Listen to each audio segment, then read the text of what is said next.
यदि तपाईहरुलाई यो भिडियो मन परेमा लाइक, कमेन्ट, शेयर, सब्स्क्राइब र छेउमा रहेको घण्टी आकारको चिन्हलाई दबाउन नबिर्सिनुहोला। यहाँहरुको दिन शुभ रहोस्। धन्यवाद।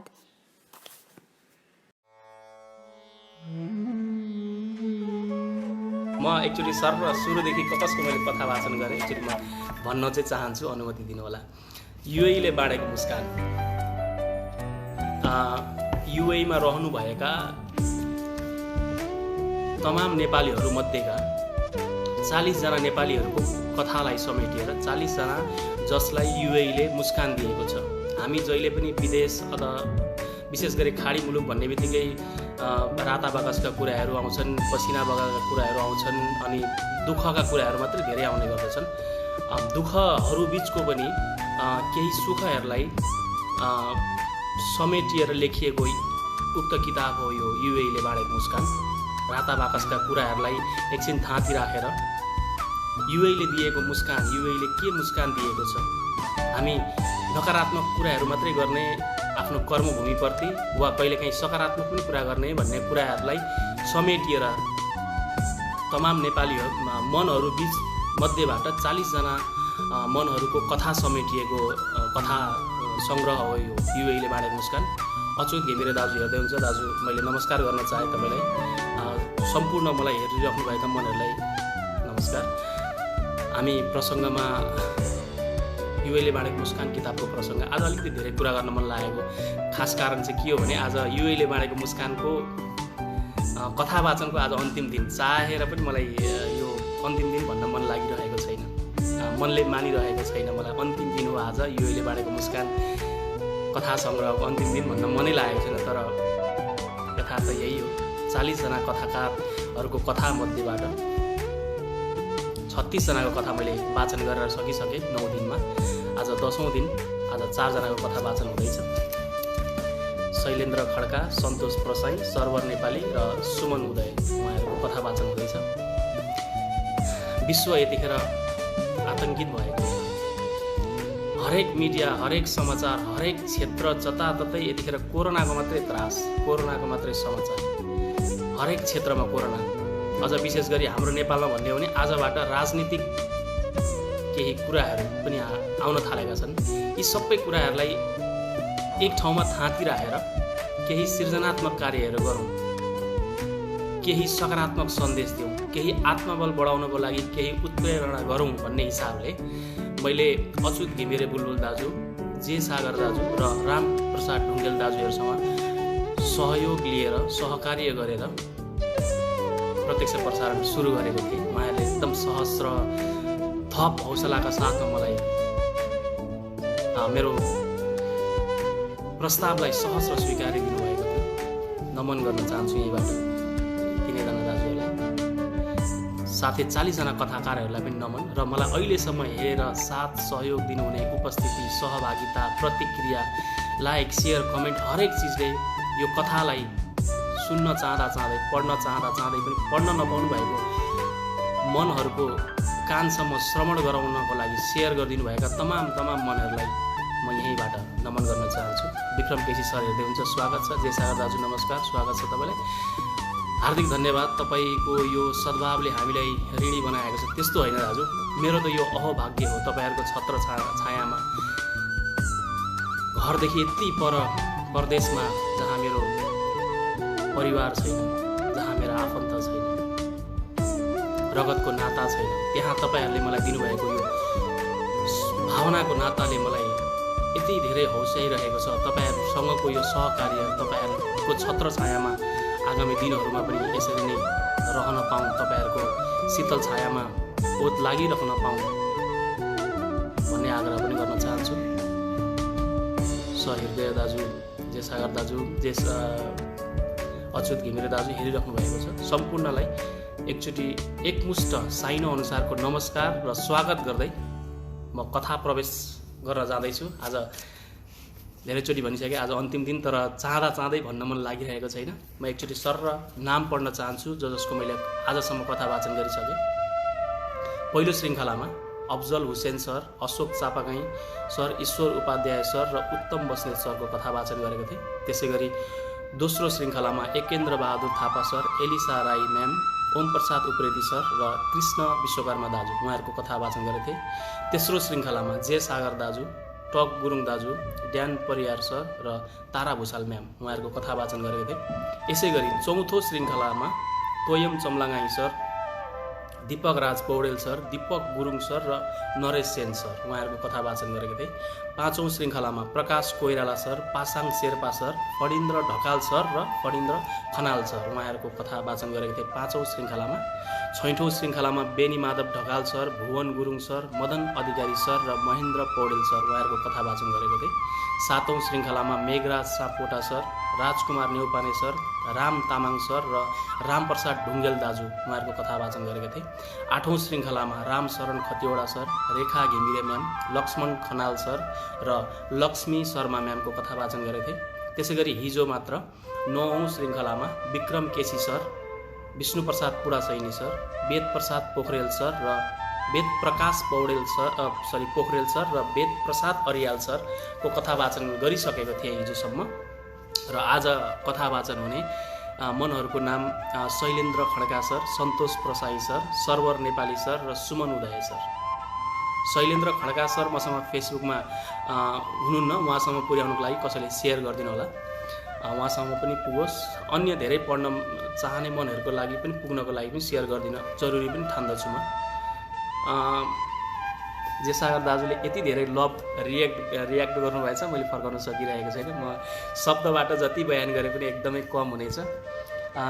लियो देवेन्द्र श्रेष्ठ सर, उहाँले सायद चितवनबाट हामीलाई हेरिराख्नु भएको छ। उहाँ पनि सुरुको दिनदेखि यस्तो राम्रो सहभागिता जनाउनु भएको छ, उहाँले यस्तो राम्रो उपस्थिति हरेकचोटि। उहाँ सर तपाईँको प्रत्यक्ष प्रसारणको प्रतीक्षा गरिएको छ, म एकदम हेरिरहेको छु भनेर उहाँले छोटो समयको यो हाम्रो फेसबुकको दूरीलाई पनि एकदमै आत्मीयता बनाउनु भएको छ लियो देवेन्द्र श्रेष्ठ सरले। उहाँलाई पनि स्वागत गर्न चाहन्छु। मनी आए सर भनिदिन्छु उहाँले। विक्रम केसी सरले पनि लभ रिएक्ट सहितको स्टिकर पठाउनु भएको छ, धेरै धेरै धन्यवाद। हिजोको जस्तै भोइस फिल गरेँ मैले भनिदिन्छ। मेरो लगभग त सधैँ भोइस उस्तै हुन्छ, तर हिजो अलिकति थोरै केही कारणवश मैले थोरै भोइसलाई मैले मिनिमाइज गरेको थिएँ। आज धेरै कुरा गरियो होला, त्यसको लागि म माफी चाहन्छु। म कथातर्फ प्रवेश गर्ने अनुमति चाहन्छु।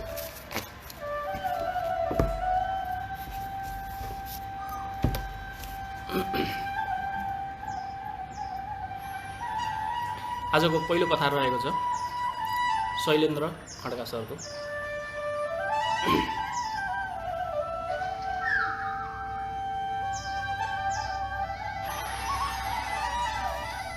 Shailendra Khadka, banking to motivation. Quota 2 जनाको मात्र आएको थियो, तर फर्म सयौँले भरेका थिए। मेडिकल गरे, साथीले अन्तर्वार्तामा सहयोग गर्यो। अन्तिम अन्तर्वार्ता सहजै सकियो र म छनौट पनि भएँ। ख्यालमै म अब विदेश जाने पक्का भएँ। 13 वर्ष दुबई बसिसक्दा मलाई आज पनि यहाँ आफू नयाँ नै छु जस्तो लाग्छ। यहाँ हरेक पटक मलाई नयाँपन महसुस हुन्छ। यहाँको विकास र परिवर्तन यति चाँडो हुन्छ कि मलाई पुरानो ठाउँमा बसेको जस्तो लाग्दैन। म युएई आउनु अघि काठमाडौँमा स्टार एफएममा काम गर्थेँ। मिडियामा धेरैको रहर बोल्ने र लेख्ने हुन्छ, तर म स्टार एफएमको मार्केटिङ म्यानेजरका रूपमा कार्यरत थिएँ।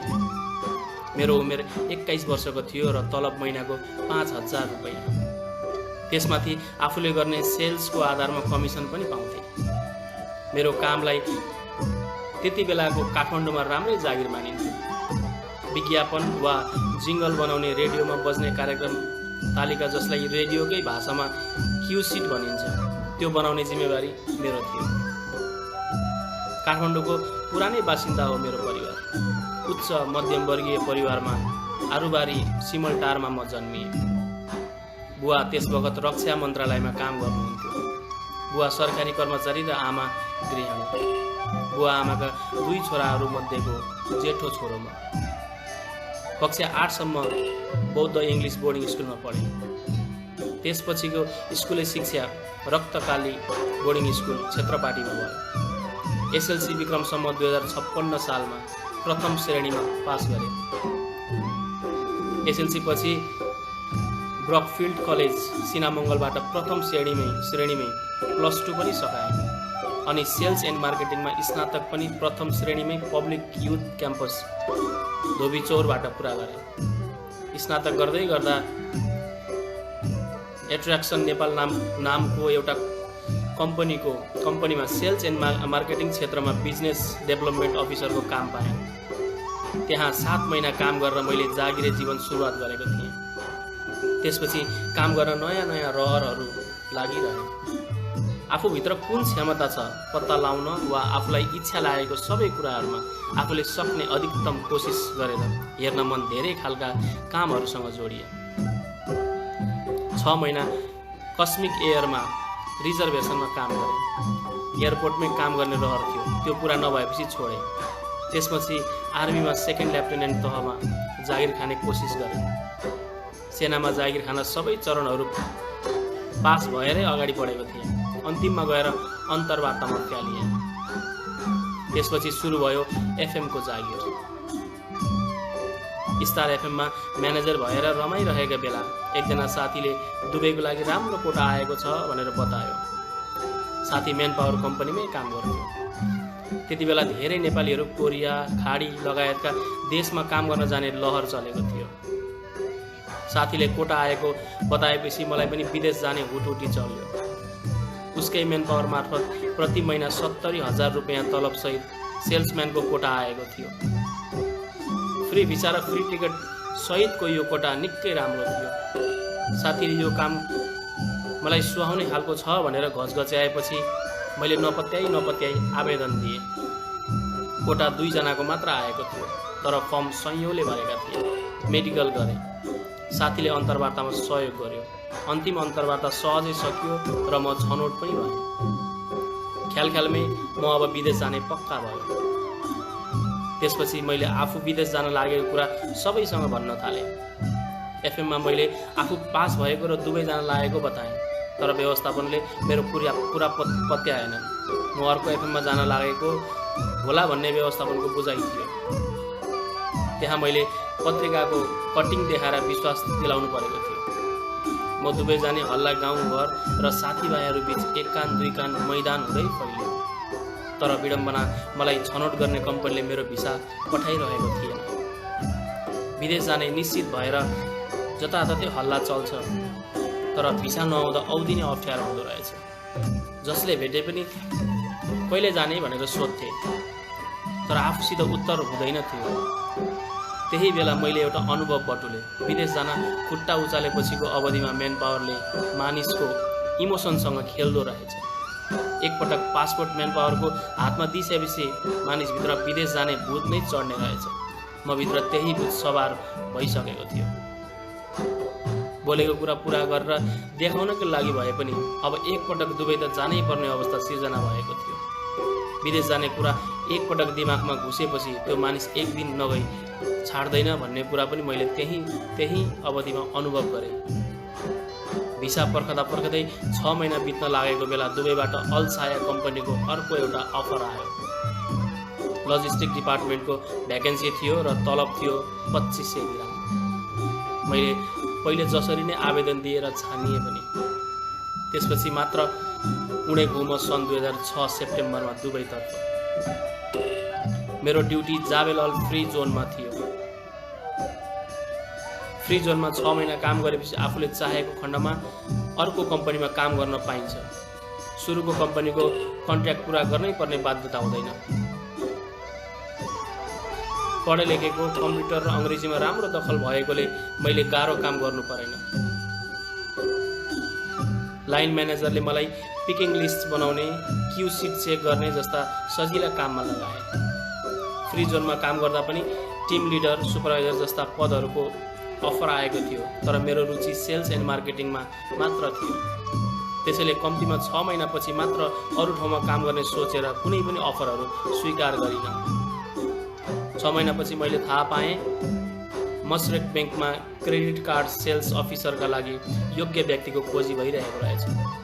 मैले आवेदन दिएँ, नभन्दै म छानिए पनि मेरो भाग्य नै होला। अल्साया लजिस्टिकका म्यानेजर रसियाली नागरिक जमालले मलाई नयाँ काममा जानका लागि खुल्ला दिलले बाटो देखाए। आफ्नै कम्पनीबाट छाडेर जाँदै गरेको एउटा अफिसरलाई उसको तीक्ष्णता देखेर थप प्रगति गरोस् भन्ने उद्देश्यले आफै राजीनामा पत्र टाइप गरिदिने म्यानेजर सायदै भेटिन्छन्। अर्को संयोगको कुरा, त्यति बेलासम्म मसरेक ब्याङ्कमा एउटा पनि नेपालीले काम गरेका थिएनन्। मसरेक ब्याङ्कमा पहिलो नेपाली कर्मचारी भएर प्रवेश पाउनु पनि रमाइलो र राम्रो पक्ष थियो। काम सुरु गरेको 3 महिनामै मैले राम्रो प्रगति गर्न थालेँ। लजिस्टिकमा काम गर्दा चिनेका नेपाली साथीहरू नै मेरा ग्राहक बन्न थाले। सम्भवतः म युएईमै पहिलो नेपाली ब्याङ्कर बने। यसो हुँदा सबै नेपालीहरूले मसरेक ब्याङ्कबाट क्रेडिट कार्ड लिनुपर्छ, त्यहाँ हाम्रो नेपाली मानिस छ भन्ने धारणा राखेर म कहाँ आउने नेपालीको सङ्ख्या बढ्दै गयो। अल्सायामा प्राय नेपालीहरूले म मार्फत क्रेडिट कार्ड लिने क्रम बढ्यो। 3 महिनामै म बेस्ट सेल्स अफिसर भएँ। मेरो तलब बढ्यो, ग्रेड बढ्यो, ब्याङ्कभित्र मेरो मूल्याङ्कन राम्रोसित गरिन थाल्यो। सन् 2009मा त म दुबईको मसरेक ब्याङ्कको टप सेल्स अफिसर पो बन्न पुगेँ। 5 वर्ष लगातार मसरेक ब्याङ्कमा काम गरेपछि मैले युनाइटेड अरब ब्याङ्क शारजामा 1 वर्ष काम गरेँ। यसरी एकपछि अर्को ब्याङ्कमा सफलता हात पर्दै आयो र ब्याङ्कहरूले मलाई राम्रोसँग चिन्न थाले। यो बीचमा पाएका पुरस्कारहरूले मेरो रोजाइको करियरमा सन्तुष्टि पनि थप्दै लग्यो। प्रविधिका हिसाबले नेपाल र युएईको ब्याङ्किङमा ठुलो अन्तर छ। नेपालमा ब्याङ्क नभए पनि धेरै काम चल्छ, तर युएईमा ब्याङ्क नभई केही पनि कामै हुँदैन। युएईमा ग्राहकहरूलाई हृदयमा राखेर, उसलाई नै केन्द्रमा राखेर उसको आवश्यकताका लागि कसरी सहज वातावरण बनाउन सकिन्छ भनेर विभिन्न प्रविधि जनशक्ति व्यवस्थापन गरिन्छ। यहाँ हरेक ब्याङ्कका कर्मचारीहरूले कामको चेकलिस्ट हुन्छ। कसैले कुनै काम समयमा काम गर्यो कि गरेन भन्ने जाँचिन्छ। कारोबारपछि ग्राहकहरूको सन्तुष्टि असन्तुष्टि जस्ता कुराहरूमा फलोअप गरिन्छ। फलस्वरूप अन्तर्राष्ट्रिय स्तरमा नाम चलेका ब्याङ्कहरूलाई पनि यहाँको स्थानीय ब्याङ्कहरूसँग प्रतिस्पर्धा गर्न कठिन छ। सन् 2006 देखि युएईमा निरन्तर कार्यरत रहँदा मैले यहाँका ब्याङ्कहरूबारे धेरै खालका अनुभव र अनुभूति सँगालेको छु। सन् 2013 जनवरीदेखि आजका मितिसम्म यहाँको एचएसबीसी ब्याङ्कमा कार्यरत छु। सन् 2013 देखि सेल्स अफिसरका रूपमा प्रवेश गरेको एचएसबीसी ब्याङ्कमा हालसम्म काम गरिरहेका दिनहरूमा मैले असन्तुष्ट हुनुपरेका दिनहरू नगन्य मात्र छन्। पढाइ सँगसँगै आफूलाई निखार्ने काममा पनि उत्तिकै जागरुक छु। मैले यो बीचमा ब्याङ्किङ विषयमा धेरै खालका तालिम र गोष्ठीहरूमा भाग लिन पाएँ। यसबाट आफ्नो क्षमता बढाउने प्रयत्न गरेको छु। आफू अगाडि बढौँ भनेर MBA दुबईमै बसेर पढेँ। यसरी युएईमा कटेका मेरा 13 वर्ष सुखद छन्। सबै क्षेत्रमा एउटै मानिसले सफलता पाउने भन्ने हुँदैन, तर एउटा सामान्य मानिसले सफल कोटीको जिन्दगीमा आफ्नो विषयमा यतिको उपलब्धि गर्नु सफलताकै हो त हो जस्तो लाग्छ मलाई कहिलेकाहीँ लाग्छ मार्केटिङ गर्ने गुण मैले जन्मदै लिएर पो आएको थिएँ कि। म नेपालमा हुँदादेखि आजका दिनसम्म यही क्षेत्रमा निरन्तर छु र पनि अझै मार्केटिङको काममै रमाउँछु। मेरो सफलताको पछाडि यो पनि एउटा कारण हुनुपर्छ। सफलताको सूत्रले पछ्याउन सुरु गरिसकेपछि मानिसले सोचेभन्दा ठुलो उपलब्धि पाइरहने रहेछ। यो अनुभव मैले तब गरेँ जब मैले मेनाथ कर्पोरेट सस्टेनेबिलिटी अवार्ड 2015 प्राप्त गरेँ। पुरै मध्यपूर्व र नर्थ अफ्रिकाका स्वयंसेवकहरूको नेतृत्वदायी भूमिका गर्ने अति कम मानिसहरूले पाउने अवार्ड हो यो। विक्रम सम्वत 2072 मा नेपालमा भूकम्पले पारेको प्रभाव कम गर्न मैले निरन्तर प्रयास र पहल कदमी गरेको थिएँ। त्यसैका आधारमा एचएसबीसी ब्याङ्कले मलाई यो अवार्डका लागि उपयुक्त सम्झियो। मेरो लागि यो खुसी र अविस्मरणीय क्षण थियो। मेनाथ मध्यपूर्व, नर्थ अफ्रिका र टर्की क्षेत्रका देशहरूमा ब्याङ्क अफिसर वा व्यवस्थापकहरू बीच एक आपसमा सहभागिता गराउनु, त्यही सहभागिता मा युएईको प्रतिनिधित्व गरेर आफूले अन्तर्राष्ट्रिय गरिमाको पुरस्कार पाउनु मेरो लागि मात्रै नभएर सिङ्गो युएई र नेपाली समुदायले गौरव गर्ने विषय हो भन्ने मैले महसुस गरेको छु। 13 वर्ष दुबई बसिसक्दा पनि मलाई आज पनि यहाँ आफू नयाँ नै छु जस्तो लाग्छ। यहाँ हरेक पटक मलाई नयाँपन महसुस हुन्छ। यहाँको विकास र परिवर्तन यति चाँडो चाँडो हुन्छ कि मलाई पुरानो ठाउँमा बसेको जस्तो लाग्दैन। नयाँपन देखिरहन पाइन्छ। यहाँ काम गरेर नेपालमा जग्गा जोडे, अस्ट्रेलियामा पढ्ने भाइको सपनालाई साकार पार्न सघाए। ऊ अहिले उतैको पिआर होल्डर भएको छ। आमा बुवा नेपालमा हुनुहुन्छ, श्रीमती र म दुबईमा छौँ। श्रीमती एउटा प्रतिष्ठित कम्पनीमा कार्यरत छिन्, छोरी यतै जन्मेकी हुन्। यहाँ सबै कामदारहरूको मेडिकल बिमा गरिएको हुन्छ। त्यसैले बच्चा जन्मदा पनि मेरो व्यक्तिगत खर्च लागेन। मेरो बिमाकै खर्चबाट यो सबै भयो। बिरामी पर्दा वा अन्य बेलामा पनि उपचार मेडिकल बिमाबाटै हुन्छ। बिमा नहुँदा चाहिँ यहाँको उपचार खर्च महँगो छ। बेबी सिटर राखेको बच्चाको संस्कार दिन सकिँदैन भन्ने मलाई लाग्छ। त्यसैले अलि हुर्केपछि छोरीलाई बुवा आमासँगै नेपालमै छोडेको छु। मान्छेलाई परेको बेला मान्छे नै काम लाग्छ भन्ने मान्छे हो। जति पैसा कमाए पनि मानिसको अनुहारमा मुस्कान ल्याउन सकियो भने त्यो सफलता हो जस्तो लाग्छ। कामको चापले गर्दा म नेपाली सङ्घ संस्थाहरूमा भिज्न पाएको छैन। तर युएईको सबैभन्दा पुरानो क्लब कास्तामण्डप फुटबल क्लब छ। सबैजना भेट हुने उद्देश्यले सन् 2008मा हामीले नै यसको सुरुवात गरेका हौँ। यो क्लब मार्फत म नेपालीहरूसँग जोडिरहन्छु। बीचबीचमा कास्तामण्डप सुपर लिग भनेर 1.5-2 महिनामा चल्छ। 1.5-2 महिनासम्म चल्छ। यो युएईको सबैभन्दा लामो लिग हो। यसमा हामी नेपाली दाजुभाइहरू मात्रै खेल्छौँ। हामीले लगातार यो लिग आयोजना गरेको 4 वर्ष भयो। म इभेन्ट कोअर्डिनेटरको रूपमा थिएँ। तेस्रो वर्षमा वाइवाई हाम्रो मुख्य स्पोन्सर थियो। चौथोमा डिडिए ग्रुपले गर्यो। युएईमा बसेर राम्रो खेलाडीहरूलाई निखार्ने हाम्रो कोसिस हो यो। सामाजिक सञ्जालबाट पनि म नेपाली दाजुभाइ दिदीबहिनीहरूसँग जोडिएको छु। कसैलाई परेको अप्ठ्यारोमा होस्टेमा हैसे गर्ने गरेको छु। युएईमा थुप्रै सम्भावनाहरू छन्। हामी यतै बस्ने नेपालीहरूले पनि फुर्सदका बेला फेसबुक ट्विटरमा यस्ता सम्भावनाहरू अरू समक्ष उजागर गरिदिएर अरूलाई मौका दिनु साह्रै उपयुक्त हुन्छ भन्ने मलाई लाग्छ। एउटा सानो उदाहरण, नेपाली पण्डित खोज्दा पनि हामी युएई भरिमा पण्डित पाउँदैनौँ। पण्डितका लागि त्यो नै ठुलो अवसर हुन सक्छ भने हाम्रो लागि पनि त्यो एउटा अवसर हुन्छ। बिदा वा फुर्सदका बेला नकारात्मक कुराहरू लेखेर सामाजिक सञ्जालमा हराउनुभन्दा यस्ता किसिमका सबै नेपालीलाई सहज हुने कुरा गरेर हामीले हाम्रो समुदायमा हित गर्न सक्छौँ। गुगल वा युट्युबबाट हामीले आफ्नो सिप वा क्षमता बढाउन सक्छौँ। फुर्सदका बेला आफूले जन्मदै लिएर आएको गुणलाई बढाउने कोसिस गर्ने हो भने हामीले पनि आफूलाई युएईमा काम गरिरहेका अमेरिकी वा युरोपेली नागरिकभन्दा कमजोर ठान्नु पर्दैन। यो सबैका लागि साझा कानुन भएको देशमा बसेर हामीले यहाँको अधिकतम सुविधालाई उपयोग गर्न सक्यौँ भने त्यो हाम्रो लागि नै उत्पादनमूलक बन्नेछ। युएईमा पिआर नपाउने हुनाले कतिपय नेपालीले यो गन्तव्यलाई असुरक्षित ठान्दछन्। अस्ट्रेलिया, अमेरिका, युरोप लगायतका देशहरूमा बस्ने नेपालीहरू घर आउँदा लामो योजना बनाएर मात्रै आउनुपर्छ। सबैको कथा त मलाई थाहा छैन, तर मेरै भाइ अस्ट्रेलियाबाट बिदामा नेपाल आउने बेला लामो योजना बनाएर मात्रै आउन सकेको उदाहरण मेरै घरभित्र छ। हामीलाई त नेपालसँग समयको अन्तर पनि 1 घण्टा 45 मिनट मात्र हो। फ्लाइट टन्नै हुन्छ, दिनको 7-8 वटासम्म। 4 घण्टाको उडानमा आफ्नो देश पुगिन्छ। मेरो बुवा आमालाई जहिले पनि जेठो छोरो साथमै छ जस्तो लाग्छ। हामीलाई नेपाल फर्कनै पर्छ, त्यो नै यहाँको राम्रो पक्ष हो। त्यसैले म त भन्छु अरू देशमा बस्नेहरूले पनि खाडीमा बस्नेहरूप्रति गर्व गर्नुपर्छ। सरकारले गर्व गर्नुपर्छ।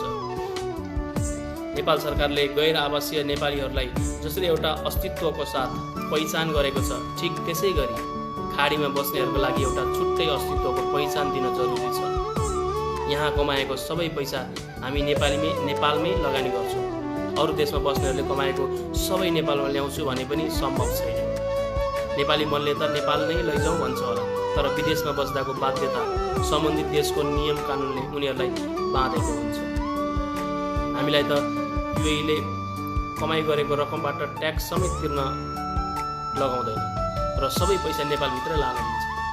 खाडीमा बस्नेहरू हामीले जति कमाउँछौँ सबै नेपालमै लैजान्छौँ। मलाई लाग्छ अमेरिका, युरोप वा अस्ट्रेलिया जानेहरू पैसा कमाउँछु भनेर गएका होइनन्। केही बुझेर गएका होलान् वा कोही बुझेर गएका होलान् वा कोही नबुझी गएका छन्। जसरी गए पनि अमेरिका जाने बित्तिकै पैसा कमाउने भन्दा बढी ग्रिन कार्ड लिने आवश्यकता हुन्छ। अस्ट्रेलिया जानेहरूको लक्ष्य नै पिआर लिने हुन्छ। उता गएपछि आफ्नो श्रीमान वा श्रीमतीको स्थायित्व, बच्चाहरूको शिक्षाको योजना, रिटायर लाइफका प्लानहरू जस्ता दीर्घकालीन कुरा सुरु हुन्छन्। पैसा मात्रै कमाएर बस्नु सम्भवै हुन्न त्यहाँ। त्यसैले पिआर, ग्रिन कार्ड वा पलायनको इच्छा भएकाहरू युएईमा आएर कामै हुने। पैसा मात्रै कमाउने हो भने विविध विश्व संस्कृति हेर्न र सिक्ने हो भने चाहिँ यहाँ आउनुहोस्। युएई बस्नेहरू सबैले सोध्छन् नेपालमा गएर मैले केही गर्नुपर्छ। जति पनि नेपाली खाडीमा छन् उनीहरू सबैले दिने जवाफ हो यो। विदेश जाने नेपाली दुई खालका छन्। एउटाले भन्छ केही वर्ष विदेश बसेर कमाउँछु र पछि फर्केर नेपाल आउँछु। अर्कोको सोचाइ भिन्न छ, विदेश गएर उतै पलायन हुन्छु। पलायन नै हुन खोज्नेहरूको लागि युएई बिल्कुलै गलत गन्तव्य हो। त्यो सोच भएकाहरू दुबई वा खाडी देशहरूमा नआए हुन्छ, किनकि उनीहरू यता आए भने उनीहरूलाई निराशा, फ्रस्ट्रेसन सिवाय केही मिल्दैन। तर नेपाल फर्कन्छु भन्नेहरूको लागि दुबई सुन फल्ने धरती हो। हल्लाकै भरमा वा अरूको लहैमा लागेर मात्रै आए त केही पनि पाइन्न। तर आफूमा भएको गुण पहिचान गरेर, क्षमतामा निखार ल्याएर, यहाँको कामको प्रकृति, कम्पनीबारे राम्रोसँग बुझेर, यताको कानुनलाई बुझेर ती सबैमा अनुशासित भएर बस्ने र गर्ने हो भने प्रचुर सम्भावनाहरू छन् युएईमा।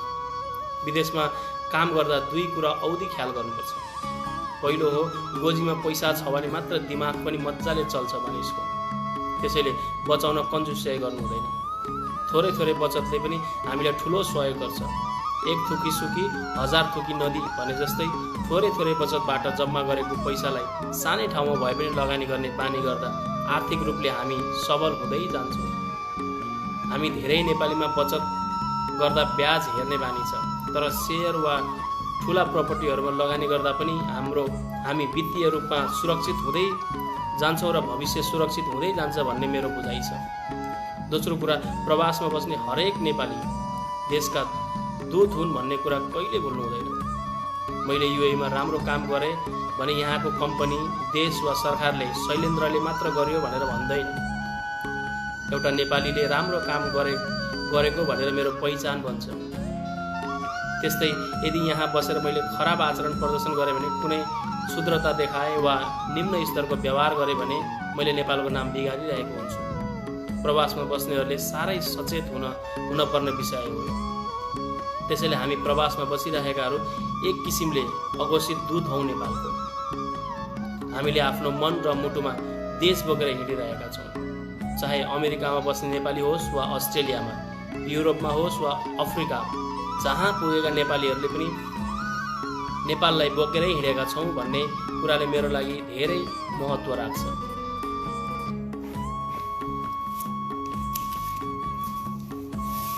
शैलेन्द्र खड्का, जन्मस्थान सिमलटार, आरुबारी, काठमाडौँ।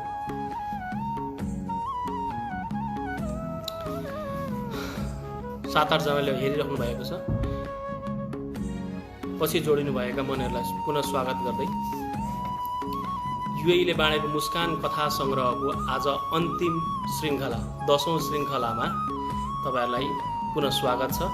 आज हामी शैलेन्द्र खड्का, सन्तोष प्रसाई, सर्वर नेपाली र सुमन उदय उहाँहरूको कथा वाचन गर्ने कार्यक्रममा मैले भर्खरै शैलेन्द्र खड्का सरको वाचन गरेर सकेँ। अब पालो रहेको छ सन्तोष प्रसाई सरको। आज अन्तिम दिन भएर पनि होला मलाई अलिकति धेरै कुरा गर्न मन लागिरहेको सुरुदेखि नै।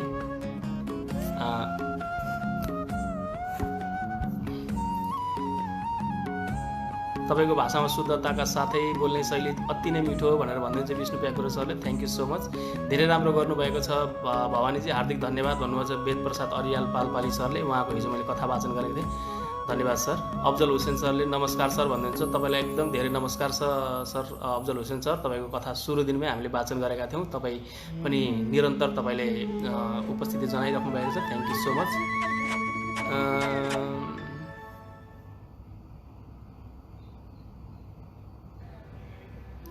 एकजना मुक्तकर क्युरेसी सरले के लेख्नुभयो यो म यहाँ वाचन गर्न उपयुक्त ठान्दिनँ, यसको विषयमा बारे कुरा गरौँ।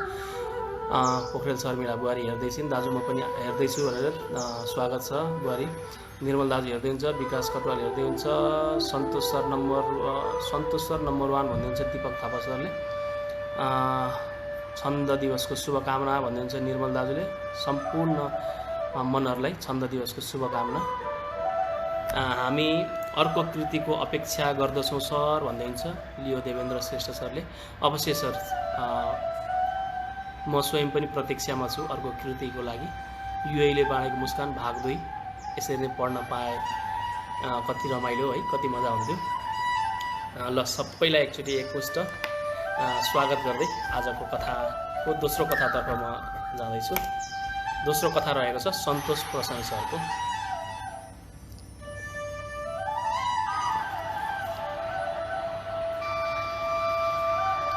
सन्तोष प्रसाई, युएको योगदान मेरो परिवारको खुसी शीर्षक रहेको छ कथाको। सन्तोष प्रसाई, आफ्ना समकालीन मित्रहरू युरोप अमेरिका गइरहेको बेला मेरो ध्यान भने युएको एक रेमिटेन्स कम्पनीको विज्ञापनले तान्यो। युएको एक प्रतिष्ठित रेमिटेन्स कम्पनी युएई एक्सचेन्जले युएईमा बढ्दै गएको नेपालीहरूको सङ्ख्यालाई मध्यनजर गर्दै नेपाली कर्मचारीहरू माग गरेको रहेछ। त्यो विज्ञापन नेपालको एक दैनिक पत्रिकामा देखेपछि म पनि युएई जाने सपना बोकी पायोनियर ओभरसिजमा अन्तर्वार्ता दिने 600-700 युवाहरूको भिडमा मिसिए। मेरो पासपोर्टमा अमेरिकाको 5 वर्षको भिसा छ, तर जीवनयापन गर्न र काम गर्न मलाई अमेरिकाभन्दा युएई सहज लाग्छ। जीवनको भागदौड र पलायनको भयले मलाई कहिले पनि अमेरिकाप्रति आकर्षित गरेन।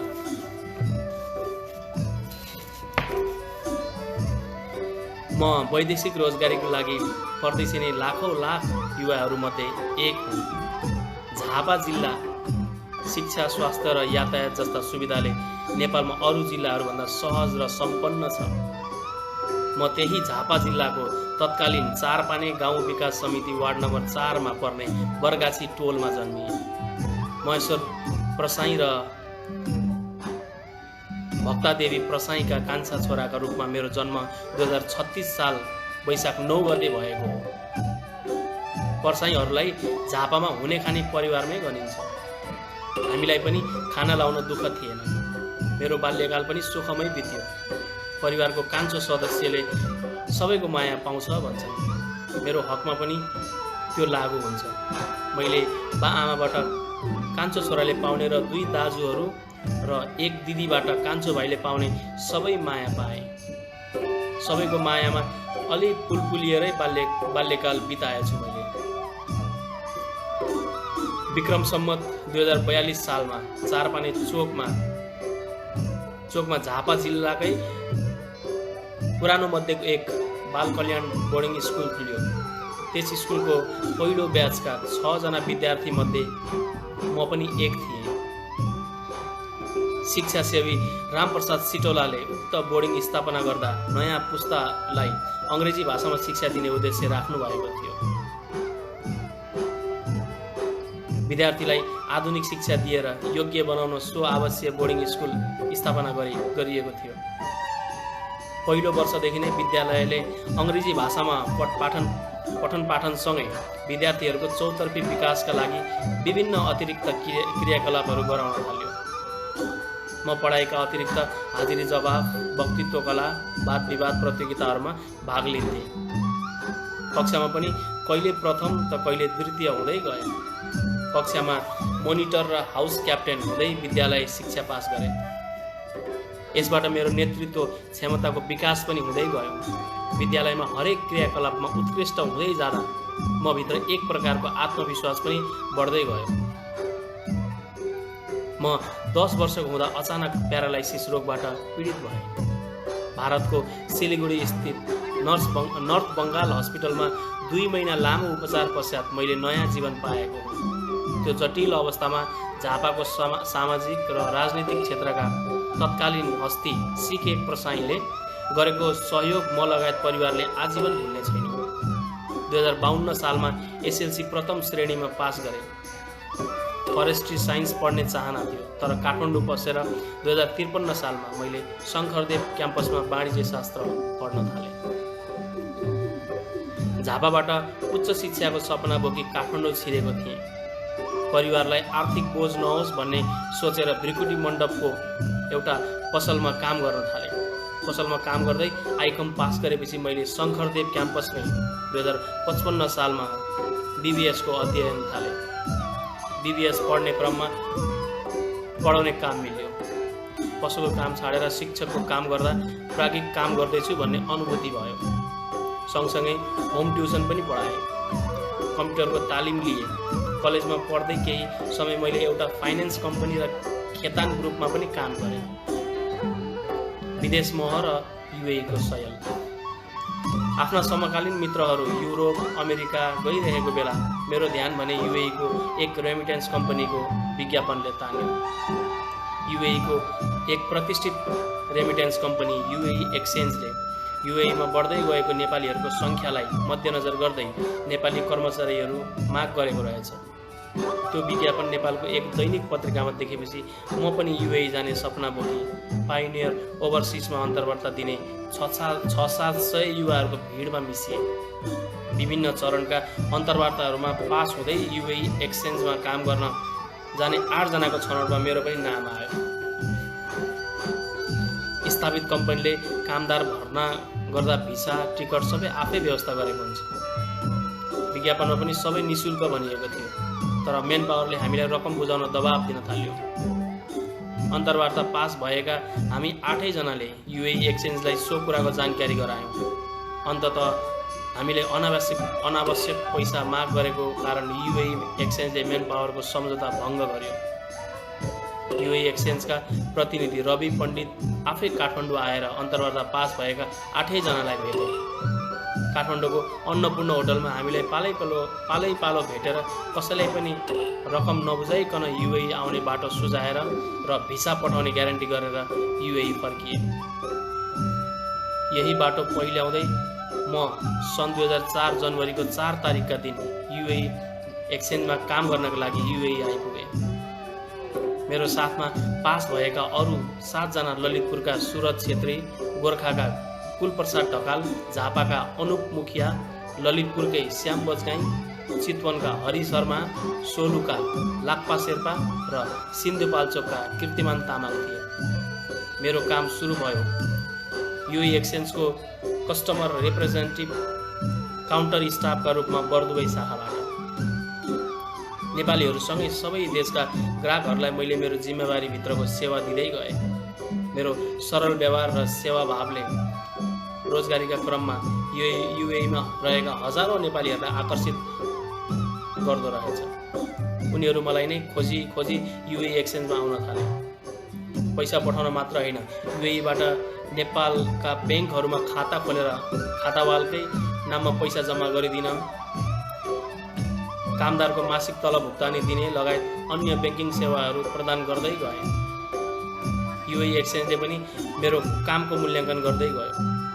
मैले पनि यस क्षेत्रका प्राविधिक र विषयगत तथ्यहरूमा आफ्नो ज्ञान र दक्षता बढाउँदै गएँ। काउन्टर स्टाफबाट काम सुरु गरेको 2 वर्षभित्रै मेरो पदोन्नति सुपरभाइजरमा भयो। सुपरभाइजर पदमा रहँदा म कार्यरत शाखाले राम्रो व्यापार गरेपछि मैले टप पर्फर्मिङ बेस्ट सुपरभाइजर जस्ता विभिन्न अवार्डहरू पाउँदै गएँ। काममा लगनशीलता, दक्षता, नियमितता र अनुशासनका कारण मैले सन् 2008मा ब्रान्च म्यानेजरको पदमा पदोन्नति पाएँ। ब्रान्च म्यानेजर भएर मैले अबुधाबीको मुसाफा 34, रुइस र दुबईको मुसल्ला टावर, ओल्ड मेथा, गोल्ड सुक, शारजाको नेसनल पेन्टमा रहेको युएई एक्सचेन्जका शाखाहरूमा काम गर्दै गएँ। सबै शाखाहरूमा राम्रो छाप छोडेको कारण मलाई युएई एक्सचेन्जले सन् 2017 जनवरीदेखि नेपालको सबै काम सम्पन्न गर्ने नेपालको मार्केटिङ प्रमुखको जिम्मा दियो। मेरो लागि यो ठुलो जिम्मेवारी थियो। अहिले पनि म नेपाल र नेपालीसँग सम्बन्धित सबै कामहरू सम्हालिरहेको छु। मेरै परिकल्पना र योजना बमोजिम युएई एक्सचेन्जले नेपाल र नेपालीलाई लक्षित विभिन्न परियोजनाहरू लागू गरिरहेको छ। नेपाली समुदायबीच युएई एक्सचेन्ज दिनानुदिन लोकप्रिय बन्दै गएको छ। युएईका नेपाली समुदायमा क्रियाशील सङ्घ संस्थाहरूले आयोजना गर्ने कार्यक्रमहरूमा हिजोआज युएई एक्सचेन्जलाई देख्न सकिन्छ। हिजोआज मेरो समय वैधानिक तरिकाले युएईबाट आफन्तहरूलाई पैसा पठाउन काउन्सिलिङ गर्दै, नेपालीलाई पैसा बचत गर्ने उपायहरू सुझाउँदै, जनसम्पर्क बढाउँदै, रेमिटेन्सलाई उत्पादनमूलक क्षेत्रमा लगानी गर्न सल्लाह दिँदै र युएई एक्सचेन्जका प्रोडक्टहरूका बारेमा व्याख्या गर्दै बित्ने गर्छ। खेलकुद, अध्ययन र भ्रमणमा रुचि राख्ने मैले नेपालका अधिकांश जिल्ला घुमिसकेको छु। America, Italy, France, Spain, Sri Lanka र भारतको व्यक्तिगत भ्रमण गरेको छु। कम्पनीले नै कति देशहरू घुमाउन लैजान्छ। मेरो पासपोर्टमा अमेरिकाको 5 वर्षको भिसा छ, तर जीवनयापन गर्न र काम गर्न मलाई अमेरिकाभन्दा युएई सहज लाग्छ। जीवनको भागदौड र पलायनको भयले मलाई कहिले पनि अमेरिका प्रति आकर्षित गरेन। मसँगै काम गरेका केही साथीहरू अमेरिका जानुभएको छ। उहाँहरूसँग अनलाइनमा कुरा हुँदा पनि त्यहाँका दौडधुप र यहाँको जीवन र कार्यशैलीबारे तुलना गर्दा युएई बसेकामा आफैप्रति गर्व लाग्छ। यहाँबाट म वर्षमा 3-4 पटक नेपाल जान पाउँछु। यहाँको सार्वजनिक सुविधा प्रणाली मजबुत छ। त्यसैले पनि युएईमै काम गर्न पाएकोमा मलाई कुनै हिन्ताबोध छैन। वैधानिक रेमिटेन्सका पक्षमा रोजगार र व्यवसायमा संलग्न नेपालीलाई सुरक्षित तरिकाले नेपाल पैसा पठाउन विगत सन् 2004 देखि नै उत्प्रेरित गरिरहेको छु। युएईको भरपर्दो र विश्वासिलो एक्सचेन्ज कम्पनी युएई एक्सचेन्जमा नेपालको मार्केटिङ विभागको प्रमुखका साथै म रेमिटेन्स सरोकार समूह युएईको एक अभियन्ता पनि हुँ। एनआरएनए युएई र झापाली समाजमा आबद्ध छु। अन्य सामाजिक संस्थाहरूले माया गरी बोलाउँछन्। सकेसम्म सबैलाई समय मिलाएर खुसी राख्न कोसिस गर्छु। र अन्त्यमा वैदेशिक रोजगारीकै सिलसिलामा युएई रहँदा मैले झापा जिल्लाकै स्वर्णामतीकी बिना उप्रेतीसँग मागी विवाह गरेँ। वाणिज्य शास्त्रमा स्नातकोत्तर बिना हाल कन्काई कलेज बिर्तामोडमा अध्यापन गर्छिन्। हाम्रो एक छोरा उमङ्ग छ जो बिर्तामोडमै पढिरहेको छ। जीवन एक लयमा चलेको छ। ठुला सपनाहरू र आकाङ्क्षाहरू छैनन्। जीवनमा सपनाहरूका पहाड जति अग्लिँदै जान्छन्, मानिस तिनै पहाडहरूले पुरिँदै जाने रहेछ। त्यही भएर साना सपनाहरू बोकेको छु। सानो नै छ परिवार पनि, सानै छन् आकाङ्क्षाहरू। त्यसैले जीवनमा खुसी छु, खुसी छ, सुख छ अनि मुस्कान छ। त्यो सुखमा, त्यो खुसीमा, मुस्कानमा युएईको योगदान छ। यहाँ बसुन्जेल तन मन वचनले इमान्दार भएर काम गर्छु र सदाका लागि नेपाल फर्केपछि आफ्नै भूमिमा जननी जन्मभूमि स्वर्गादपि गरिएसी। सन्तोष प्रसाई, जन्मस्थान 4 बरगाछी टोल, झापा। आजको 10औं श्रृङ्खलाको दोस्रो कथा वाचन गरेर सकेँ मैले सन्तोष प्रसाई सरको। अहिले पछि जोडिनु हुने तमाम मनहरूलाई स्वागत गर्न चाहन्छु। विनोद पोखरेल अङ्कित मेरो भाइ हेर्दैछ। टोपी सुहाएको छ दाजु। एउटा नेपालीलाई नेपाली टोपी, भातगाउले टोपीले नसुहाउने त कुरै भएन नि मेरो भाइ। खगेन्द्र समरस सर हेर्दै हुन्छ।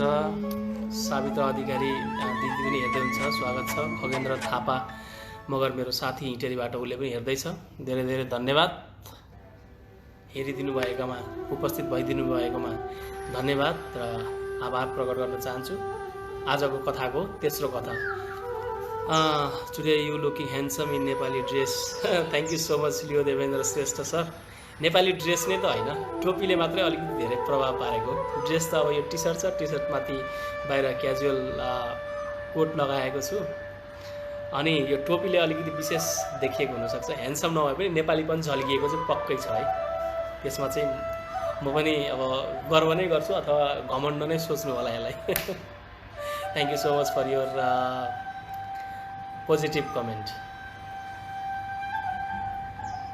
म अब अर्को तेस्रो कथातर्फ जाँदैछु, सर्वर नेपाली सरको कथा। आज अन्तिम दिन कथा वाचन सँगसँगै केही कुरा पनि गर्न मन लागिरहेको छ। जो जहाँ हुनुहुन्छ एकदमै सुरक्षित र सतर्क भएर बस्नु होला।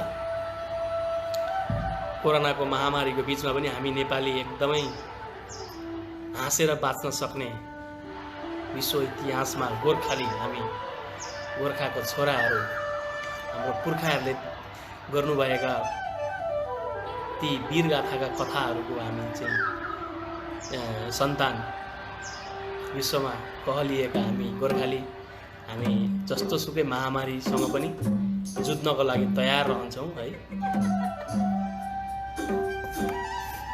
आजको कथाको श्रृङ्खलाको तेस्रो कथा, सर्वर नेपाली सर।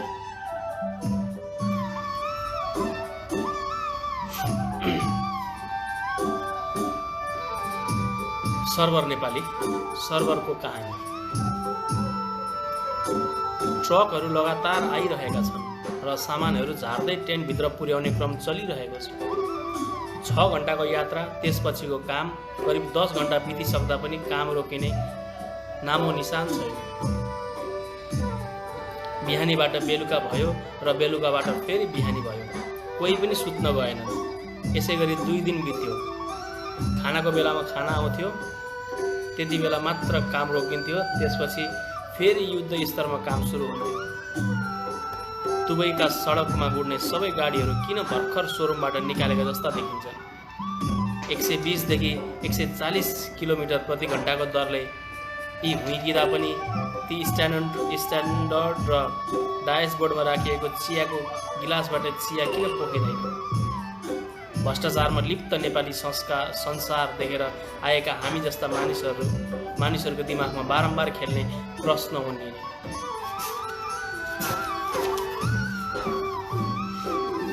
आदरणीय मित्र जे सागरले आफ्नो जीवनकालको युएई च्याप्टर लेख्ने अति विनम्र आग्रह गर्दा म अलमल्ल परेँ। आफ्नो त प्रेमिकाबारे गीत गजल लेख्ने मात्र अभ्यास छ। आफ्नै बारे लेख्नु पर्दा के लेख्नु भएर चिन्तन गर्दा मन सन् 2001 को काठमाडौँ सहरको बाग बजारको गल्लीतिर दौडियो, जहाँ सर्वर नेपाली अर्थात् म पुस्तक डिजाइन र प्रकाशनको व्यवसाय गरेर बसेको थिएँ र आफ्नै संसारमा मग्न थिएँ। आम्दानी र खर्चको अन्तर त्यति ठुलो थिएन, तर खुसी थिएँ। जीवन मजाले चलिरहेको थियो। तर एकाएक व्यवसायमा गम्भीर ह्रास आयो। कारण पत्ता लाग्यो, उपकरणको दौडमा आफ्ना प्रतिद्वन्द्वीहरूसँग पछि परेछु। एकाएक व्यवसायमा लगानी थप्नुपर्ने आवश्यकता महसुस भयो। अर्थको व्यवस्था थिएन र व्यवसाय डुब्दै गयो। एक दिन सहकर्मी मित्र देवेन्द्र मिया कान्तिपुरको एउटा प्रति बोकेर चम्किँदै आउनुभयो र भन्नुभयो, दुबईको लागि सेल्सम्यानको डिमान्ड आएको छ। फ्री भिसा, फ्री टिकट र स्यालेरी पनि 1000 दिराम छ हजुर। 6 महिनाको लागि भए पनि दुबई पुगेर आउनु पर्यो। 1 दिरामको 20 रुपैयाँ नेपाली हुन्छ, अर्थात् महिनाको 20,000। त्यसमा खानपिनमा 2-3 हजार खर्च भए पनि त्यसबाट हाम्रो व्यवसायको सम्पूर्ण आर्थिक समस्या समाधान हुनेछ र हामी आवश्यक प्राविधिक उपकरणहरू पनि जुटाउन समर्थ हुन्छौँ। उहाँको कुरा सुनेर म अलिकति अलमलमा परेँ। मैले त अन्तर्वार्ता दिएर कहिले पनि जागिर खाएको थिइनँ। तर देवेन्द्रले करै गर्न थाल्नुभयो। हजुर पढालेखा मान्छे हुनुहुन्छ र त्यसमा पनि कम्प्युटर ग्राफिक्समा खप्पिस। अल्छी नगर्नुहोस्, जाउँ हिँड्नुहोस्। भोलिपल्ट तान्दै एउटा मेन पावरको प्राङ्गणमा लैजानुभयो। त्यहाँको दृश्य देख्नसाथ मैले फर्किन खोजेँ। करिब 2000 जनाको लामो लाम लागेको थियो। डिमान्ड थियो जम्मा 8 जनाको। त्यसमा पनि सेल्सम्यानको त जम्मा 2वटा सिट मात्रै थियो। बाँकी सिट अन्यको। देवेन्द्रले फेरि हरिबिजोग अलाप गर्दै नाना थरीको तर्क दिँदै मलाई कमसेकम अन्तर्वार्तामा भाग लिन बाध्य नै पार्नुभयो। उम्किने कुनै बाटो नदेखेपछि अन्त्यमा दिनभरि लाइनमा बस्नै पर्यो। बेलुकीतिर बल्ल मेरो पालो आयो। अन्तर्वार्ता दिन कोठामा प्रवेश गरिरहँदा म निकै मानसिक तनावमा थिएँ। मेरो आशा विपरीत त्यहाँ अरबीहरूको साटो 2 जना प्रौढ भारतीय कुर्सीमा बसेर मुसुक्क हाँस्दै मतिर नै हेरिरहेको भेटाएँ। भित्र त पसिसकेकै थिएँ। थप्पक्क आफ्नो सिभी र प्रमाणपत्रहरू पेश गरे। तीमध्ये एकजनाले एग्लो इन्डियन एक्सेन्टको अङ्ग्रेजीमा भने, तपाईँको त सिभी नै गलत रहेछ। मनमा नै अब सबै सकियो भनेर त्रास भयो मलाई। तर पनि साहस जुटाएर सोधे, सर के कुरा मिलेन सिभीमा? उनले भने, तपाईँका प्रमाणपत्रहरू तपाईँको सिभीको व्यवहारसँग मेल खाँदैनन्। तपाईँले कम्प्युटरको सामान्य ज्ञान भएको कुरा लेख्नु भएको छ, तर प्रमाणपत्रमा व्यावसायिक ग्राफिक्सको पनि व्यवहार छ। यति भनेर मुसुक्क हाँस्दै उसले मेरो अनुहारमा उडेको रङ्गलाई पढ्ने कोसिस गर्न थाले। म झनै नर्भस भएँ। नर्भस अवस्थामै पनि आफ्नो स्पष्टीकरण पेश गरेँ। सर, मैले एउटा सेल्सम्यानलाई चाहिने न्यूनतम शिक्षा र तालिमको मात्र जिकिर गरेको हुँ सिभीमा। अनावश्यक कुराको वर्णन गरेर आफ्नो विद्धता अनावश्यक रूपमा किन देखाउनु भनेर मैले नलेखेको हो हजुर। हजुरहरूको टेन्ट र पाल सम्बन्धी काम रहेछ, त्यसमा व्यावसायिक ग्राफिक्सको के काम छ र? एकै सासमा मैले दिएको स्पष्टीकरण सुनेर तिनीहरू झनै हाँस्न र मैले नबुझ्ने गरी एक आपसमा छलफल गर्न थाले। त्यसपछि उनीहरूले ग्राफिक्समा गहिरा प्रश्नहरू पो गर्न थाले, जुन मेरो लागि पनि अति सामान्य थिए। ती 2 जनामध्ये एकजनाले अलिक उमेर भइसकेका परिपक्व व्यक्ति जस्ता प्रतीत हुन्थे। उनले बम्बई या उर्दूमा केही कुरा सोधे र त्यसपछि मलाई जान्नुहोस् भने। पछि मात्रै ती 2 जना पाकिस्तानी नागरिक भएको थाहा पाएँ र म गरौँ मनले यतिको दुःख गरेको अन्तर्वार्तामा फेल भएँ भन्दै देवेन्द्रमाथि खन्निएँ। तिमीले गर्दा नै मेरो आज यत्रो बेइज्जत भयो। म वास्तवमा यस पदको लागि उपयुक्त मान्छे नै होइन। तिमीले जबरजस्ती मलाई तानेर मेरो र तिम्रो पनि समय नै बर्बाद गर्यो। भोलिपल्टबाट त्यस घटनालाई बिर्सेर हामी फेरि आफ्नै सामान्य दिनचर्यामा फर्कियौँ। तर त्यसको करिब 3 महिनापछि त्यही मेन पावरबाट फोन आयो। फोन गर्नेले तपाईँले अहिलेसम्म मेडिकल किन नगराएको भन्दै मलाई झपार्ने शैलीमा कुरा गर्यो। मलाई निकै बेरपछि 3 महिना अघि अन्तर्वार्ता दिएको सम्झना आयो। अनि पो मैले उसलाई आफू फेल भएको जस्तो लागेर चुप लागि बसेको बताएँ। उनले म पास भएको र नतिजा पहिले प्रकाशित भइसकेको बताए। साथै आफ्नो मेडिकल प्रमाणपत्र चाँडै बुझाएर उनले तयारी गर्न पनि भन्यो। नभन्दै सेल्सम्यानका रूपमा लिएको अन्तर्वार्तामा एकजना म र अर्को एकजना जाकिर हुसैनलाई छनौट गरिएको रहेछ। त्यसपछि त म देवेन्द्रलाई 6 महिनाको लागि काठमाडौँको व्यवसाय जिम्मा दिएर अरू 5 जनासँगै दुबईको लागि हुँदै सन् 2002 को जुलाई 17 का दिन हवाई जहाजबाट म दुबईमा ओर्लिएपछि सहरको रौनक हेर्दै शारजाको सुनसान गाउँ जस्तो देखिने त्यतिखेरको अलहदा पुगे। अन्तर्वार्ता लिने मध्येकै एकजना कम्पनीको साहुका भतिजा रहेछन्। कम्पनी निकै ठुलो रहेछ। कम्पनीले एकै दिनमा ग्राफिक्सको हिसाबले अति उच्च क्षमताको कम्प्युटरसँगै मलाई कामका लागि आवश्यक पर्ने सामानहरू जुटाइदियो।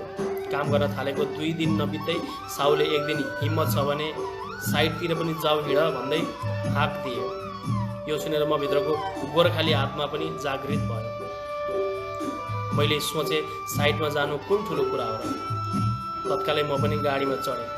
पाकिस्तानीहरूको लगानीमा सञ्चालित कम्पनीमा कार्यालयदेखि लिएर साइटसम्मका सबै कामदार र कर्मचारी पाकिस्तानी नागरिक नै थिए।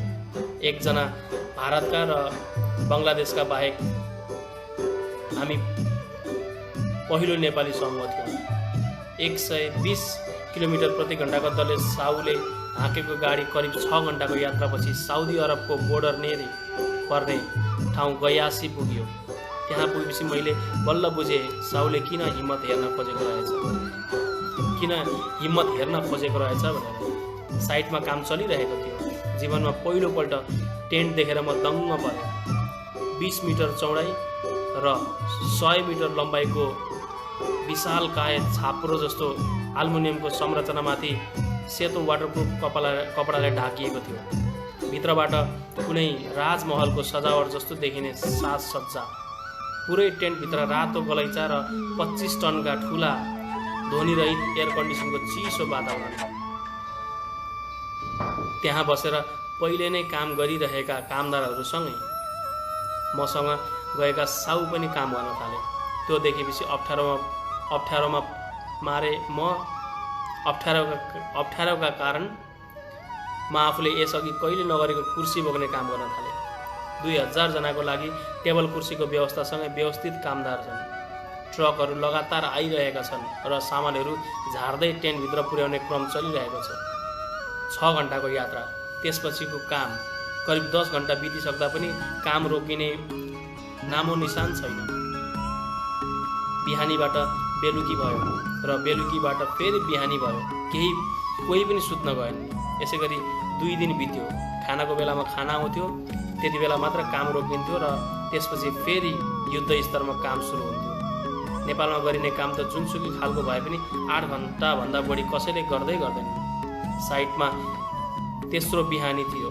म निन्द्रा र थकाइले यति गलेछु कि एउटा ट्रकबाट सामान झार्दै त्यही ट्रकको खुल्ला बडीमै कतिखेर निदाए थाहै भएन। बिहान 10 मात्रै बजेको भए पनि टन्टलापुर घाम थियो। त्यस्तो अवस्थामा पनि निन्द्रा लाग्न सक्दो रहेछ भनेर यसअघि मैले सोचेको थिइनँ।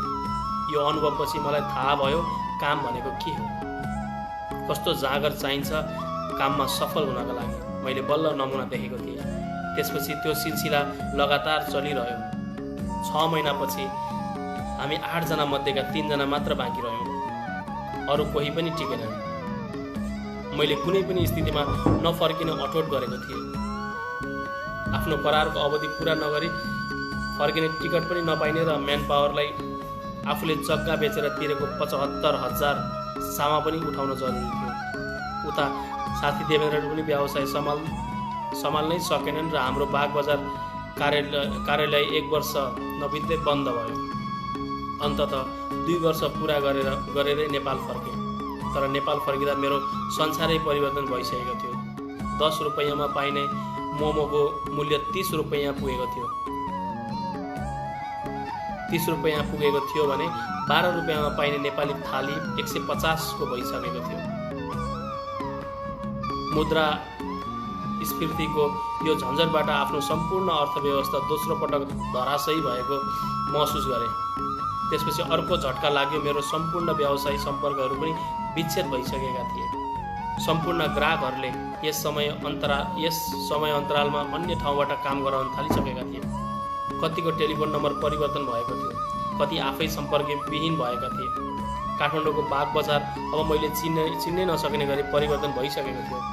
यस्तो अवस्थामा बिदाका दिन काटेर पुनः विदेश फर्कनु बाहेक मेरो अगाडि कुनै उपाय देखा परेन। अर्को 2 वर्ष काम गर्ने सोचले फेरि दुबई फर्किए। हरेक पटक यही प्रक्रिया दोहोरिरह्यो। मेरो स्यालेरी 7,000 पुगिसकेको थियो। तर खुसी हुने अवस्था अझै थिएन, किनभने काठमाडौँमा मोमोको प्लेटको भाउ पनि 300 रुपैयाँ पुगिसकेको थियो। अर्थ र श्रमको यस प्रतिस्पर्धामा जिन्दगीको 17 वर्ष कसरी बिते थाहा नै पाइनँ। जिन्दगीले सधैँ अर्थलाई पछार्न खोज्यो, तर आवश्यकताहरूले गति अवरोधले कहिले अर्थलाई पराजित हुन दिएन। यति बेला सम्ममा पनि अब म पनि श्रीमतीको मात्र एक्लो थिइनँ। मेरो जिम्मामा एक सम्पूर्ण परिवार पनि थियो।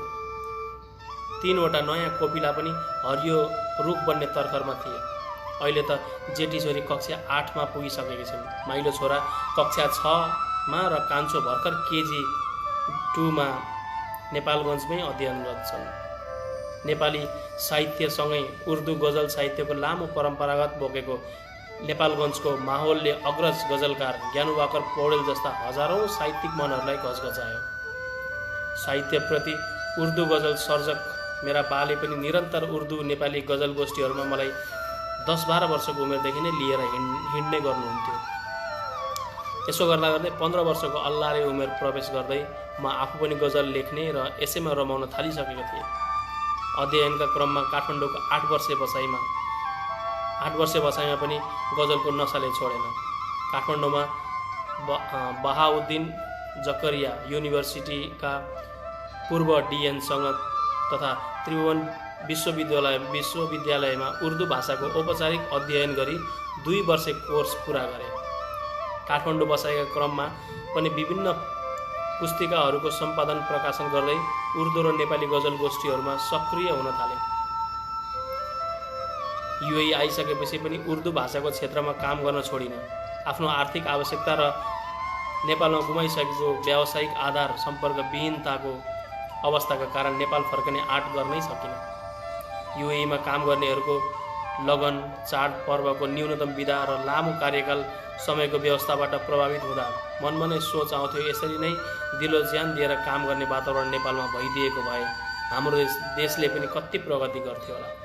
यो 50 वर्ष उमेर पनि पार नगरेको युएईले गरेको प्रगति, विश्वस्तरीय नगर व्यवस्था, भ्रष्टाचार रहित सरकारी संयन्त्र र सरकारी सेवाको द्रुत गति, सामर्थ्य, सेवाग्राहीलाई अपार सुविधा दिँदै आएका सरकारी निकाय, अध्यागमन, हुलाक, विद्युत विभाग, दूरसञ्चार, एउटा पनि नदी नभएको देशमा 24 घण्टा खानेपानी र विद्युत आपूर्ति, सिस जस्तो सडक संयन्त्र, नगरपालिकाको निरन्तर रेखदेखमा बालुवाको देशमा पनि फुलले फुटपाथ सजाइदिने क्षमता जस्ता कुराहरू प्रशंसनीय छन्।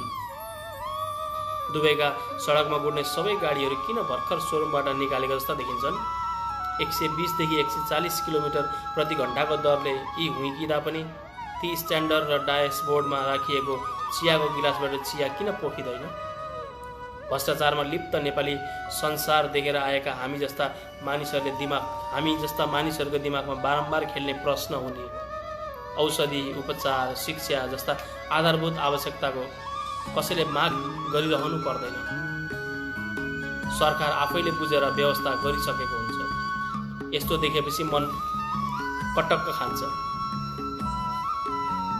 इतिहासदेखि स्वतन्त्र र प्राकृतिक सम्पदाले भरिपूर्ण हाम्रो देशमा हरेक पटक आफ्ना आधारभूत आवश्यकताका लागि व्यवस्था परिवर्तनको नाउँमा एक अर्कासँग लडेको छ।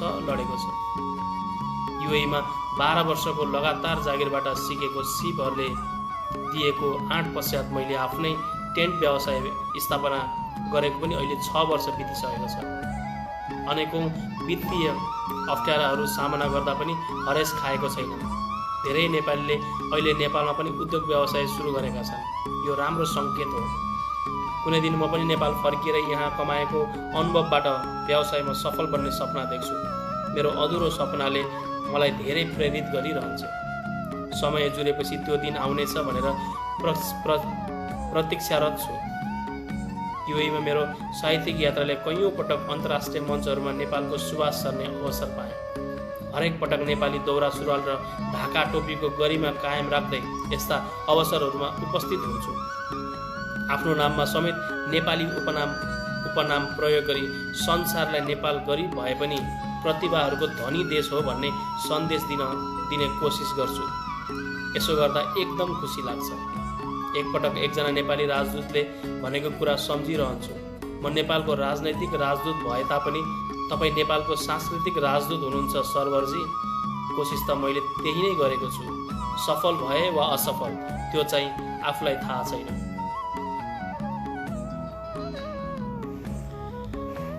सरवर नेपाली, जन्मस्थान नेपालगञ्ज, बाँके। उहाँको जीवनको केही अंशहरू समेटिएको यस कथा भर्खरै वाचन गरेर सके।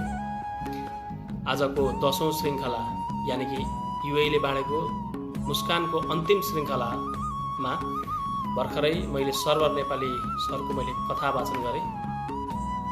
त्योभन्दा अगाडि सन्तोष परसाई सर र शैलेन्द्र खड्का सर उहाँहरूको वाचन भइसकेको छ।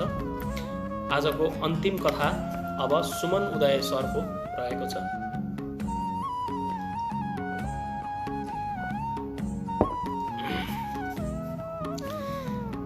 धेरैले हेरिराख्नु भएको छ। नरबहादुर कार्की सरले हेरिराख्नु भएको छ। निर्मल दाजुले हेरिराख्नु भएको छ। लियो देवेन्द्र श्रेष्ठ सरले हेरिराख्नु भएको छ। आर श्रेया म्यामले हेरिराख्नु भएको छ। सम्पूर्णलाई स्वागत गर्दै युएईले बाँडेको मुस्कान कथा सङ्ग्रहको अन्तिम कथा सुमन उदय सरको म वाचन गर्न चाहन्छु। सुनेर साथ दिनुहोला।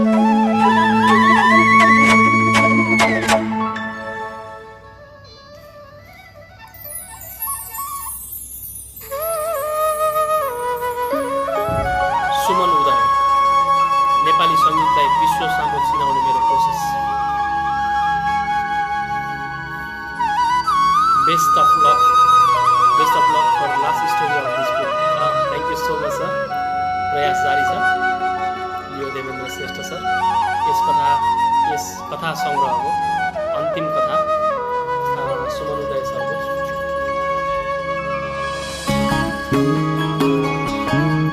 कथा रहेको छ वाचनतर्फ लागेको। नेपाली सङ्गीतलाई विश्व सामु चिनाउने मेरो कोसिस। सुमन उदय। यहाँका साना साना कुरा पनि समाचार बनेर नेपालमा पुग्दा मेरो योगदान पनि कभर गरिदिए हुने जस्तो लाग्दो रहेछ। तर एकदमै कम पत्रकार वा साथीले मात्रै देखेका छन् मेरो स्टोरी। मेरो प्रस्तुति सीमित नेपालीले मात्रै हेर्न पाएकाले हुनुपर्छ। नेपालीको वृत्तमा म धेरै जसो चर्चा बाहिरै हुन्छु। तर म जुन क्षेत्रमा जोसँग काम गरिरहेको छु त्यसले नेपाली गीत सङ्गीतलाई विश्व समुदायको आँगनमा पुर्याइरहेको छ। म सेल्स रिप्रेजेन्टेटिभको काम गर्छु। मैले काम गर्ने कम्पनी युएको सबैभन्दा ठुलो औषधि विक्रेता कम्पनी MBCका नामले चिनिन्छ। गएको 10 वर्षदेखि म यही काम गर्दै आएको छु। यही कामले मलाई टिकाएको छ। नेपालमा झन्डै एकजना डाक्टरकै जति कमाइ हुन्छ।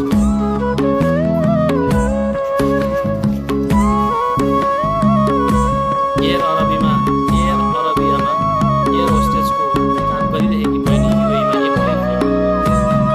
दाजु र बहिनी एउटै देशमा भए परिवारलाई पनि दुःख हुन्थ्यो। म पनि विदेशी सोचमा रुमल्लिरहेको थिएँ। त्यसै बेला राम्रो कामको अफर पाएर सन् 2008मा युए आएँ। पाल्पाको तानसेनबाट युए आइपुग्दासम्म मलाई सङ्गीतको मोहले यति चुर्लुममा डुबाउला भन्ने पूर्वानुमान थिएन। आफ्नो सानैदेखिको रुचि र समकालीन साथीहरूको लहैमा गीत चाहिँ म नेपालदेखि नै गाउने गर्थेँ। तर व्यावसायिक होइन। त्यो विशुद्ध रहर र लहर थियो। सन् 2011 यहाँको चर्चित रेडियो स्टेसन CTFM मा मैले पहिलोपटक आफ्नो प्रस्तुति राख्ने मौका पाएको थिएँ। त्यो मेरो सुखद क्षण थियो। आफू यही क्षेत्रको भएकोले नेपाली पप तथा रक बेसका अधिकांश ब्यान्डहरूलाई युए ल्याउने वातावरण बनाउन मैले धेरै कसरत गरेँ। मेरै प्रयत्नमा 1974 एडी, पप वेब, कुटुम्ब, Rabin and revolution, Mantra, Mukti and revivals, the shadow, the edge जस्ता नेपालका चर्चित ब्यान्डहरूले विभिन्न समयमा युएमा आफ्नो प्रस्तुति दिइसकेका छन्। युएमै नाम चलेका बलिउडका ब्यान्डहरूसँग पनि टाइअप गरेर यहाँका VIP मञ्चहरूमा प्रस्तुति दिइरहेकै हुन्छु। नेपाली रक सङ्गीतलाई विश्वव्यापी बनाउँदै लगेको अनुभव गर्छु। यहाँका साना साना कुरा पनि समाचार बनेर नेपालमा पुग्दा मेरो योगदान पनि कभर गरिदिए हुने जस्तो लाग्दो रहेछ। तर एकदमै कम पत्रकार वा साथीले मात्रै लेखेका छन् मेरो स्टोरी। मेरो प्रस्तुति सीमित नेपालीले मात्रै हेर्न पाएकाले हुनुपर्छ। नेपालीको वृत्तमा म धेरै जसो चर्चा बाहिरै हुन्छु। तर म जुन क्षेत्रमा जोसँग काम गरिरहेको छु त्यसले नेपाली गीत सङ्गीतलाई विश्व समुदायको आँगनमा पुर्याइरहेको छ। म आफ्नो योगदानलाई सानो भनेर अवमूल्यन गर्दिनँ। रक सङ्गीत मेरो विधा हो र रक रुचाउने दर्शकहरू नै मेरो लक्षित दर्शक हुन्। मैले प्रस्तुति दिने स्थलमा नेपालीहरू बिरलै पाइन्छन्। मेरा आफ्नै दर्शकहरू छन्, आफ्नै मान्यता छ, रुचि छ र आफ्नै छन् शर्तहरू पनि। प्रस्तुतिका लागि उच्च कोटिको प्राविधिक साउन्ड सिस्टम तथा अत्याधुनिक लाइट जस्ता शर्तहरू मेरो प्राथमिकताको अग्रपन्थीमा आउँछन्। विकेन्डको छुट्टी होस् या अन्य कुनै नेपाली पर्व, बर्थडे पार्टी होस् या सानोतिनो आउटिङ, साङ्गीतिक वातावरण एकाएक सिर्जना हुन्छ। बजिहाल्छ गिटार अनि जमिहाल्छ साङ्गीतिक माहौल। ब्यान्डका मेम्बरहरू जुटिहाल्छन् रक गीत सुनाउन। कोही किबोर्ड समाउँछन्, कोही बेसमा, कसैले ड्रम सम्हाल्छन् अनि माइक्रोफोन समाएर म प्रस्तुत हुन्छु भोकलमा। साप्ताहिक 2 दिन छुट्टी हुने जागिर र सङ्गीतमै भविष्य खोजी गरिरहेका मित्रहरूले सङ्गीतले म बिस्तारै उदाउँदैछु अनि मसँगै उदाउँदैछ काव्य ब्यान्ड पनि। म र मेरो समूहले युएका ठुला स्टेजहरूमा प्रस्तुति दिएको छ। युएको स्टेज हामीले नेपालमा देखेर कल्पना गरे भन्दा भव्य हुन्छ। कलाकारलाई वार्मअपका लागि ग्रिन रुमको व्यवस्था हुन्छ। सार्वजनिक सोहरूमा अत्याधुनिक लाइट र साउन्ड सिस्टम हुन्छ। नेपालमा टेक्निसियनबाट स्टेज तयार गरिन्छ भने यहाँ इन्जिनियर नै त्यो कामका लागि खटेका हुन्छन्। बलिउडका हस्तीहरूले प्रस्तुति दिने स्टेजहरूमा हामीहरू प्रस्तुतिका लागि पुगेका हुन्छौँ, जहाँ नेपाली दर्शकहरूको उपस्थिति र पहुँच लगभग असम्भव प्राय हुन्छ। बलिउडका चर्चित कलाकार शङ्कर महादेवन, निखिल डिसूजा, आरडीबी जस्ता कलाकारहरूले प्रस्तुति दिने युएको वर्ल्ड ट्रेड सेन्टर, अबुधाबीको एडनक हल, ग्लोबल भिलेज जस्ता अडिटोरियमहरूमा हाम्रो समूहले प्रस्तुति दिने गरेको छ। हाम्रो साङ्गीतिक समूहले बलिउड स्टार सलिम सुलेमानसँग युएको प्रतिष्ठित बलिउड पार्कमा स्टेज सेयर गरेको छ। यो कुरा अरूका लागि सामान्य लाग्ला, तर गीत सङ्गीतमा समर्पित हुनेहरूका लागि जीवनकै ठुलो उपलब्धि र अवसर मध्ये एक हो। यसरी बलिउडका हस्तीहरूसँग एउटै मञ्चमा प्रस्तुति दिएका अविस्मरणीय पलहरूमा आइएमजी वर्ल्ड एरिनामा सुखविन्दर सिंहसँगको स्टेज सेयरिङ मेरो साङ्गीतिक जीवनको महान उपलब्धि हो।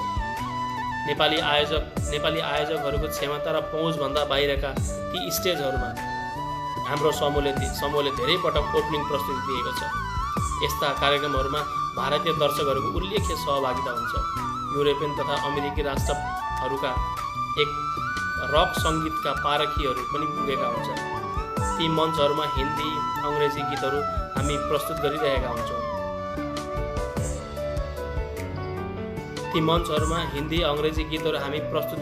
हुन्छौँ भने सन्दर्भअनुसार कहिलेकाहीँ नेपाली रक गीतहरू पनि गाउँछौँ। यसरी प्रत्यक्ष र परोक्ष रूपमा म र मेरो समूहले नेपाली गीत सङ्गीतलाई अन्तर्राष्ट्रिय दर्शकमाझ पुर्याइरहेका छौँ। हाम्रो ब्यान्डले एउटा कार्यक्रममा प्रस्तुति दिए बाबत करिब 2500 देखि 5000 दिरामसम्म आयोजकहरूबाट पारिश्रमिक लिने गरेको छ। यो नेपालका ख्यातिप्राप्त कलाकारहरूको औसत कमाइभन्दा उल्लेख्य रकम हो। मैले युएका चर्चित एफएमहरूमा नेपाली तथा हिन्दी गीतहरू पनि प्रस्तुत गरेको छु।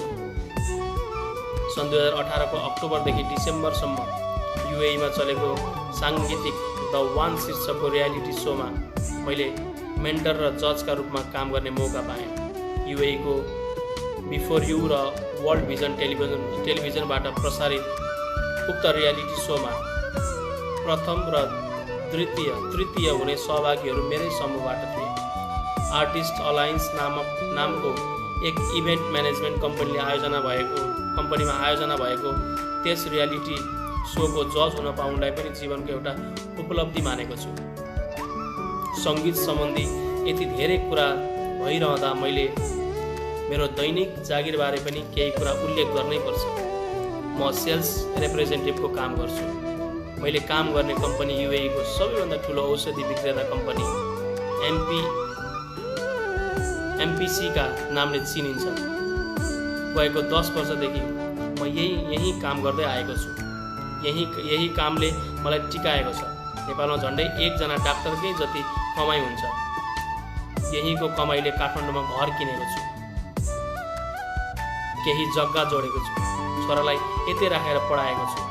पहिलो सार्वजनिक यातायात प्रयोग गर्नुपर्थ्यो, अहिले आफ्नै गाडी चढेर हिँडेको छु। मलाई यो सबै युएले दिएको हो। म मात्रै होइन, मेरो ब्यान्डका सबैको जीवनशैली फेरिएको छ। एक हात बाहेक हाम्रो ब्यान्डका सबैजना युएमा आफ्नो फ्लाइट लिएर बसेका छौँ। सङ्गीत मनको भाषा हो। मनको भाषा भनेको विश्वको भाषा हो। मेरो भाषा त नेपाली नै हो। म जहाँ रहे पनि जस्तो भए पनि नेपाल र नेपालीकै माया लाग्छ। त्यसैले सङ्गीतको विश्व भाषामा नेपाली भाषा प्रयोग गरेर अरू देशका नागरिकहरूलाई भावनामा डुबाउन पाउनु आनन्द मान्छु। मैले गरेको कर्मले विश्वका विभिन्न देशका मानिसहरूलाई नेपाल र नेपाली चिनाउन मद्दत गरेको छ भन्ने लाग्छ। युएईमा बसेर मैले नियमित जागिर गरिरहेको त छु। युएईमा बसेर मैले नियमित जागिर त गरेकै छु नै। यसका अलावा यो देशका ठुला ठुला गायन र मञ्चहरूमा देखिन र सुनिन पाउनु मेरो लागि सानो कुरा होइन। त्यसैले युएई प्रति म सदैव कृतज्ञ छु। तानसेन पाल्पा।